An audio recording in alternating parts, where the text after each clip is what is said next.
అందరికీ నమస్కారం అండి. నేను మీ కాగడా వినయ్ మాట్లాడుతూ ఉన్నాను. అంటే అంటే కొంచెం బండగానే ఉంటుంది ఇది.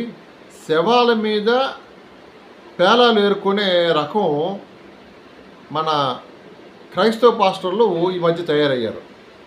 అంటే ఒక డెడ్ బాడీని తీసుకెళ్ళేటప్పుడు హిందూ సంప్రదాయంలో ఏం చేస్తారంటే మీ అందరికీ తెలిసిందే, డెడ్ బాడీని తీసుకెళ్ళేటప్పుడు చిల్లరాన ఈ మరమరాలు ఉంటాయి కదా, పేలాలు, అవి విసిరితే అవి వేరుకొని తినే రకాలు కొంతమంది ఉంటారు.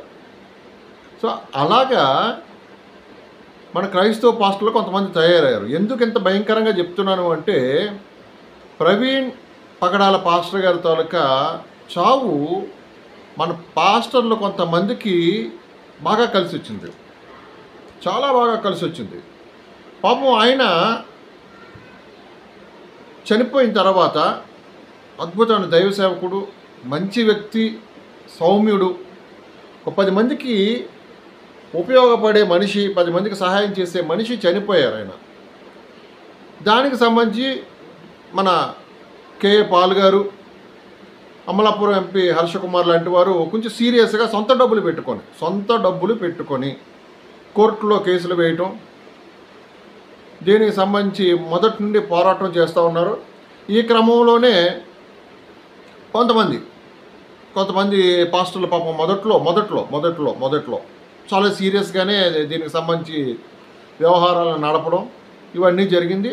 తర్వాత ఏమి అయిందంటే, వీళ్ళు డబ్బులు కలెక్షన్స్ మొదలుపెట్టారు. ప్రవీణ్ పగడాల గారి చావుకి సంబంధించి మరణించిన తర్వాత ఆయన కుటుంబానికి ఇవ్వాలనో, లేకపోతే ఏవో మీటింగ్లు పెడుతున్నామని, సభలు పెడుతున్నామని కలెక్షన్స్ మొదలుపెట్టేశారు. చాలామంది కలెక్షన్స్ పెట్టేసి గ్రూపుల్లోనూ సోషల్ మీడియాలోని ఫోన్పే నెంబర్లు పెట్టేసి బాగా డబ్బులు పంపించండి కలెక్షన్ దండేస్తున్నారు. ఏమంటే ఇక్కడ ఒక మాట, పాపం ఆయన చనిపోయిన తర్వాత ఆయనకి సంబంధించి సంఘీభావం తెరపడానికో, ఆయనకి బాధపడటంతోనో, ఆయన మృతికి మనం కొంచెం వేదంతో చర్చలు ఉన్నాయి కదండి మనకి, దశంభాగాలు మన పేదల్ని పిండి ప్రెషర్ చేసి దశంభాగాలు తీసుకుని మీ చర్చలు ఉన్నాయి కదా, ఆ చర్చిల్లో మీరు ప్రవీణ్ గారి గురించి మీరు ప్రార్థన చేయొచ్చు. ఎందుకంటే భారీ స్థాయిలో రాజమండ్రిలో ఒక పెద్ద కార్యక్రమం చేయడానికి హర్షకుమార్ గారు ఎంత ఏర్పాటు చేశారో, ఒకవేళ అంటే పోలీసు వారు అనుమతి ఇవ్వలేదు కొన్ని కారణాల వల్ల, ఒకవేళ పర్మిషన్ ఇచ్చుంటే ఎంత డబ్బు ఖర్చు అయ్యేది. ఆయన సొంత డబ్బు, ఆయన ఎవరినో రూపాయి అడగలేదు కదా. కేఏ పాల్ గారు సుప్రీంకోర్టులోనూ హైకోర్టులోనూ తిరుగుతూ కేసులు వేస్తూ ఉన్నారు. కోర్టులో కేసు వేయాలంటే ఎంత డబ్బు అవుతుంది? ఆయన సొంత డబ్బు కదా, మీలాగా డబ్బులు కలెక్షన్ చేయట్లేదు కదా. అంటే మరొకసారి చెప్తున్నాను, ప్రవీణ్ పగడాల గారి చావు మన కొంతమంది పాస్టర్లకి కలిసి వచ్చి బాగా డబ్బు సంపాదిస్తున్నారు. ఇందులోనే ఇంకో విషయం చెప్తా, చాలా ముఖ్యమైన విషయం. పోలీస్ తాలూకా మాన్యువల్, పోలీస్ తాలూకా ఒక సిస్టంలో వాళ్ళకి జరిగే ట్రైనింగ్లో ఒకటి చెప్తూ ఉంటారు. అంటే నేను యాజ్ ఎ సీనియర్ జర్నలిస్ట్ నేను మాట చెప్తున్నా. ఒక నేరస్తుడు నేరం చేసిన తర్వాత నేర స్థలానికి పదే వెళ్ళడం కానీ, అక్కడికి నేరం జరిగిన వెంటనే అక్కడికి వెళ్ళి, ఇక్కడ నేను ఏమైనా మర్చిపోయానా, నా తాలూకా సామాన్లు కానీ, నా తాలూకా వ్యవహారాలు కానీ ఇక్కడ ఏమైనా దొరుకుతాయా పోలీసులకి అంటూ నేర స్థలానికి వెళ్ళి 1-2 సార్లు చూసుకొని వస్తాడు. ఎందుకు వస్తాడంటే ఆ పబ్లిక్లో కలిసిపోయి అక్కడ ఏమనుకుంటున్నారు అని తెలుసుకోవడం అన్నది ఒక నేరస్తుడు తాలూకది. సేమ్ అలాగే ప్రవీణ్ పగడాల గారి పోస్ట్ మార్టం జరుగుతున్నప్పుడు, అంటే అనేక మంది క్రైస్తవ సోదరులు, ఎన్నో క్రైస్తవ సంఘాల నుండి నాకు వచ్చిన ఇన్ఫర్మేషన్ ప్రకారం చెప్తా ఉన్నాను. ఒక వ్యక్తి, రాజమండ్రికి సంబంధించిన ఒక దైవ సేవకుడు అక్కడ పోస్ట్ మార్టం దగ్గరికి వెళ్ళి కొంచెం హడావుడి హంగామా చేసి వచ్చేసారని, ఈ ప్రవీణ్ పగడాల గారి చావుకి సంబంధించిన, మృతికి సంబంధించిన విషయంలో ఆయనకి ఆయన కుటుంబానికి సుమారు 10 లక్షల రూపాయల వరకు వేరే సంస్థల నుండి, హిందూ సంస్థల నుండి అందాయని ఒక ఆరోపణ ఉంది. అది ఎంతవరకు నిజం అన్నది తర్వాత చూద్దాం. దీనికి సంబంధించి సోషల్ మీడియాలో కానీ క్రైస్తవ సంఘాల్లో కానీ బలమైన వాదన అయితే వినపడుతుంది. ఇది కరెక్టు, 99.5% ఇది కరెక్ట్ అయ్యి ఉండొచ్చు అని అంటున్నారు. అంటే అది ఎంతవరకు నిజమో ఎంతవరకు అబద్ధం అన్నది పోలీసు వారి దర్యాప్తులో తేలవలసి ఉంటుంది. సో దానికి సంబంధించి కొంతమంది ఆంధ్రప్రదేశ్ హైకోర్టు రిజిస్ట్రార్ వారికి ఒక లెటర్ రాయడం జరిగింది.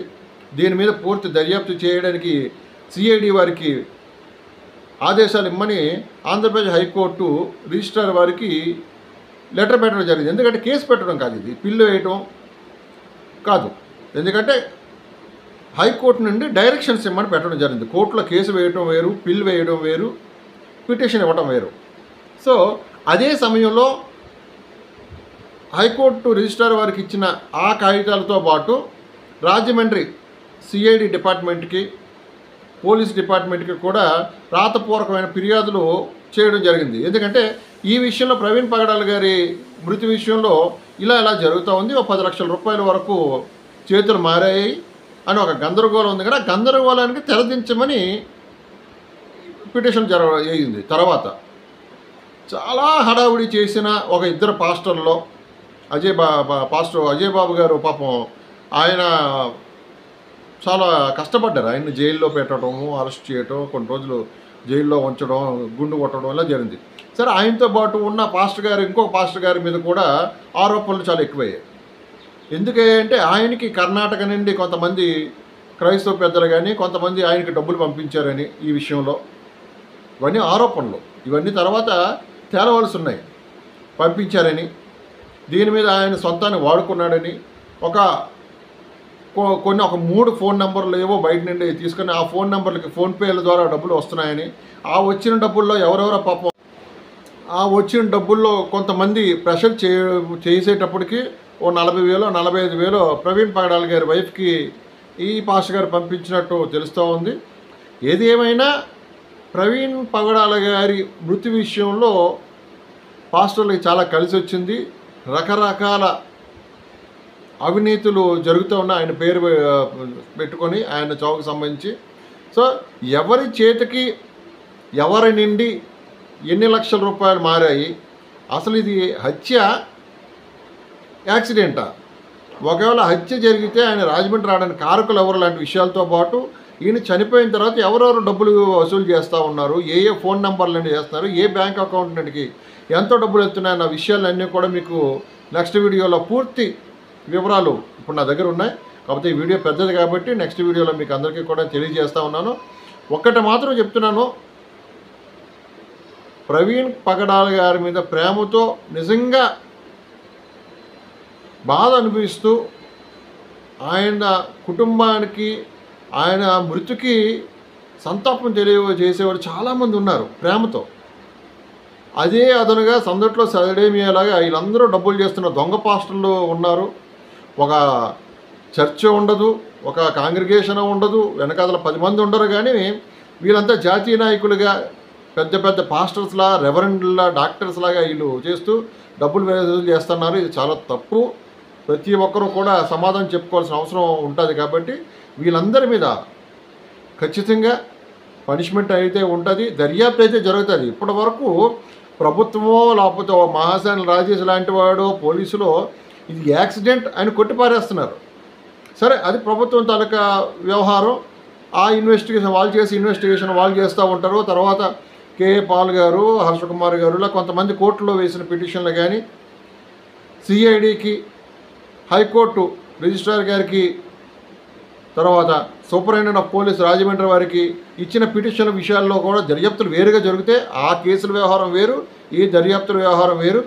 ఏది ఏమైనా గత 6 నెలల కాలంలో ఇప్పుడు ఈ పిటిషన్స్లో ఉన్న వాళ్ళ మీద ఆరోపణలో ఉన్న ఒక రాజమండ్రికి చెందిన పాస్టర్ ఒక దైవ సైనికుడి మీద కానీ, ఇప్పుడు నేను చెప్పిన ఈ 2-3 ఫోన్ నెంబర్లతో ఫోన్పేలో తీసుకుంటూ ప్రవీణ్ పగడాల గారి వైఫ్కి ఒక 40,000 45,000 పంపించిన పాస్టర్కి సంబంధించిన విషయాల్లో కానీ ఇలా ఎవరెవరు అకౌంట్లకి ఎంతెంత డబ్బులు వచ్చాయి ఇవన్నీ కూడా ఎవరెవరు అసలు ముఖ్యంగా క్రైస్తవుల్లో కొంతమంది ప్రవీణ్ పగడాల గారి చావులో డైరెక్ట్ ఇండైరెక్ట్ హ్యాండ్ ఎలాగ ఉన్నది, ఎవరిది ఉన్నదన్న వివరాలన్నీ కూడా మీకు అతి త్వరలో ఖచ్చితంగా వాళ్ళ ఫోటోలు, ఫోన్ నెంబర్లు, అకౌంట్ నెంబర్లు ఈ వ్యవహారాలన్నిటితో పాటు బయటికి వస్తాయి.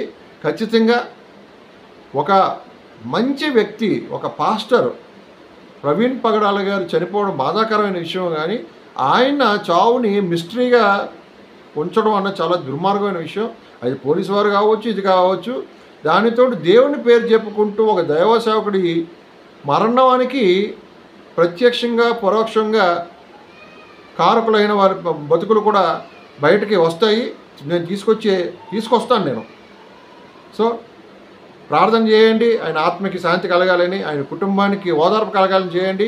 ఇలాంటి దుర్మార్గపు పాస్టర్లు ఉన్నారు కదా, వాళ్ళకి పనిష్మెంట్ రావాలని కూడా ప్రార్థన చేయండి సోదరులారా.